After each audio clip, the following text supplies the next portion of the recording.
Do wykonania użyłam jelly plate, kartki tego i już widzicie tutaj, ja mam bardzo duże problemy, żeby tą farbę poczekać, aż wyschnie do końca.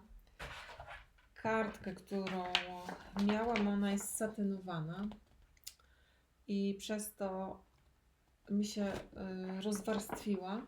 W momencie, kiedy zdejmowałam farbę, to część zdejmowałam z farbą, a część po prostu kartki zaczęła mi się obrywać. A w związku z tym tutaj mam wklejone też takie art journalowe kawałki kolażowe. Następnie wydawało mi się, że zrobię wzorki i one będą bardzo widoczne. Te wzorki są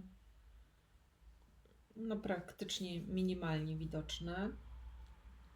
W związku z tym, ponieważ zakupiłam, i o tym później też porozmawiamy, wielkie pudło kredek akwarelowych, to postanowiłam użyć tych kredek akwarelowych. Natomiast one na tej lekko śliskiej powierzchni w ogóle praktycznie są niewidoczne. Mało tego, w momencie, w którym próbujemy coś nimi narysować i używając wody próbujemy to rozmalować, to również, zobaczcie, co się dzieje. Papier mi się po prostu kula. Także jak robicie jakąś poważną pracę, to jednak sprawdźcie wcześniej, czy papier, na którym to robicie, jeśli nie jest akwarelowy, że to się w ogóle do czegokolwiek nadaje.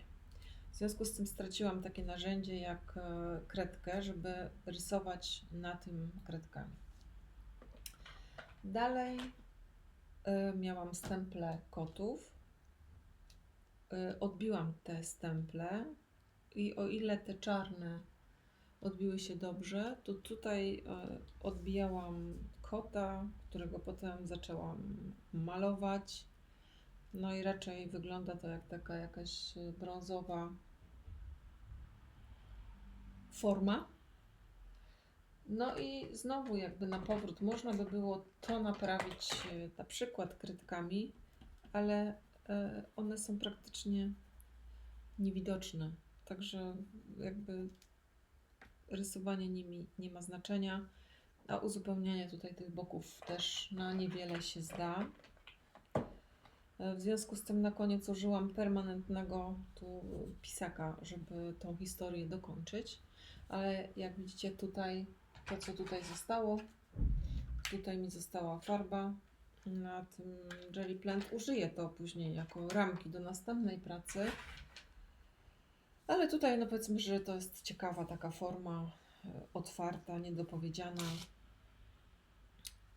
I do tego, żeby to jakoś skończyć, używałam również farb akrylowych na tej powierzchni, ponieważ farby akwarelowe znowu zupełnie mi niszczyła się tutaj ta kartka i po prostu nic z tego nie wychodziło. Także warto przetestować papier, bo ten papier wygląda naprawdę w dotyku, jest świetny, świetnie wygląda do art journalu, natomiast totalnie nie sprawdził się w kontakcie z wodą.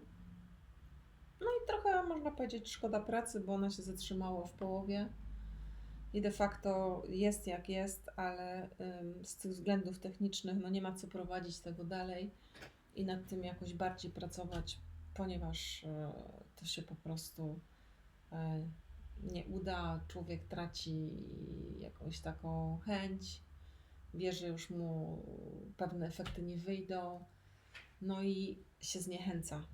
I tak jak jestem absolutnie fanką tego, że pracujemy do końca i się nie zniechęcamy, to jak spotka na coś nas takiego, co zależy od materiału, czyli farba, która się klei i nie ma za dużo pigmentu i klej, który nie przykleja kartki, czy tak jak ten papier, który się naprawdę do niczego nie nadaje i no po prostu tu już, możecie zobaczyć, tu już jest przejrzysta dziura w tej kartce.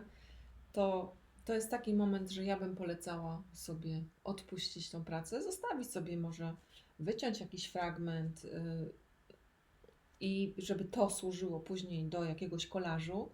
Natomiast w pewnym momencie można jednak tą pracę zostawić na takim etapie, jakim jest, bo nie ma co się dalej po prostu frustrować. Także zapraszam Was teraz do zobaczenia krok po kroku, jak tą pracę zrobiłam, jak wyglądało to do tego momentu, a jednocześnie chciałabym jeszcze raz podkreślić, pierwsze co sprawdzamy przy pracach to, czy papier wytrzyma wodę. I już. I to chyba najważniejsza uwaga na dzisiaj. Zapraszam.